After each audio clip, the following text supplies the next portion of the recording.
এই টাক নিয়ে কোনো টেনশন নেই তো? কোনো টেনশন নেই, এবছর তো আনন্দের খবর আছে। তাহলে বলবেন শম্ভুদা টাকের আবার আনন্দ? একটা কথা বললেই আপনারা বুঝতে পারবেন।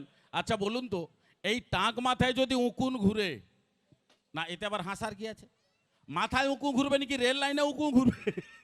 তো এই টাক মাথায় যদি উকুন ঘুরে দেখলে কি মনে হবে? মনে হবে যেন ফাঁকা মাঠে কেউ টোটো চালানো প্র্যাকটিস করছে। সে টোটো চালাক আর যাই হোক, আগে দেখুন যে আমি কত বড় কপাল করে পৃথিবীতে জন্মগ্রহণ করেছি। দাদা বিশ্বাস করুন, আমার নিজের কপাল কত বড় আজ পর্যন্ত আমি নিজেই বুঝতে পারলাম না। তাহলে বলবেন সমুদায় এটা একটা কথার কথা, নিজের কপাল নিজে বুঝতে পারছেন না। দাদা কি করে বুঝবো? খাওয়ার পরে জল দিয়ে কপাল ধুতে গেলে টাকে জল চলে আসে। এটা পুরোটা টাক না পুরোটা কপাল আজ পর্যন্ত আমি নিজেই বুঝতে পারছি না। তবে ঘটনা আলাদা জায়গায়। এই যে পরিষ্কার দেখছেন, আমি শুধু একা পরিষ্কার করি না। তাহলে বলবেন সমুদা তাহলে আর পরিষ্কার? আমার বউও মাঝে মধ্যে পরিষ্কার করে দেয়। এখনও কমেডি এমন হয়েছে, আমার রক্তটাই মানে এখন আমার বাড়িতে গেলে বুঝতে পারবেন এখন টোটাল ফ্যামিলিটাই কমেডিয়ান হয়ে গেছে। এই যে বললাম না আমি শুধু একা পরিষ্কার করি না, আমার বউও মাঝে মধ্যে পরিষ্কার করে দেয়। অনেকে বলবেন যে সমুদা বৌদিমণি কি টাক পরিষ্কার করে? না দাদা, পরশুদিন ঘুম থেকে উঠে দেখে আমার মোটা মানিব্যাগটা গোটা পরিষ্কার করে দিয়েছে। পরিষ্কারের পদ্ধতি আলাদা কিন্তু পরিষ্কার করছে। আবার অনেকে বলবেন যে সমুদা আজকের বৌদিমণিকে দিয়ে অনুষ্ঠান শুরু করলেন।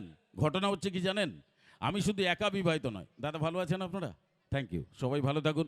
আমি শুধু একা বিবাহিত নয়, এখানে অনেক বিবাহিত পুরুষ বন্ধুরা অনুষ্ঠান। দাদা একটু ছাড়বেন তো এই মনিটরটা একটু, হ্যাঁ একটু ছাড়বেন একটু। Hello hello, thank you. মানে ফিডব্যাক হচ্ছে, আউটটা আসছে না, এই জন্য বলছি একটু ছেড়ে রাখবে। ভালো আছে দাদা? থ্যাংক ইউ একটু। তো ঘটনা হচ্ছে আমি শুধু একা বিবাহিত নয়, এখানে অনেক বিবাহিত পুরুষ আজকের অনুষ্ঠান দেখার জন্য এসছেন।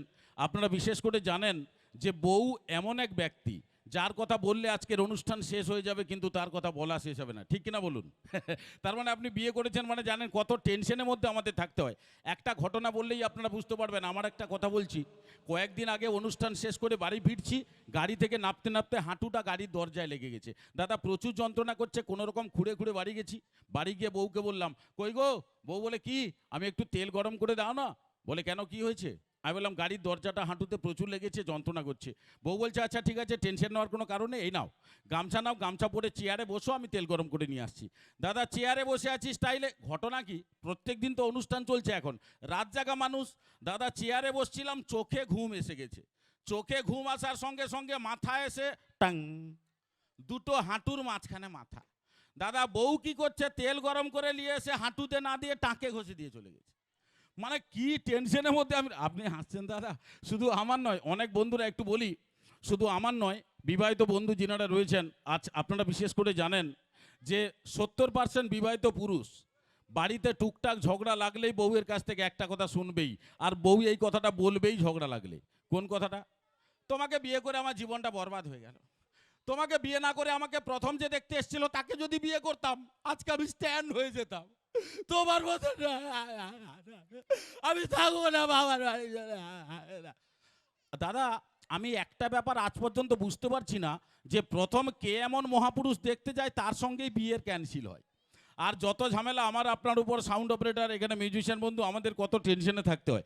আজকে কোনো টেনশন নেই, কেননা ভগবান সমৃদ্ধ দর্শক আপনারা সবাই মিলে রয়েছেন। আপনাদের সবাইকে নিয়ে অনুষ্ঠান আজকের সারেগামাপা মিউজিক্যাল ইভেন্টের আকর্ষণীয় অনুষ্ঠান। প্রথমে দুই একখানি কথা একটু একটু জোকস করলাম। আমি চশমা খুললেই কমেডি আরম্ভ করব, এখনও সেরকম আরম্ভ করিনি।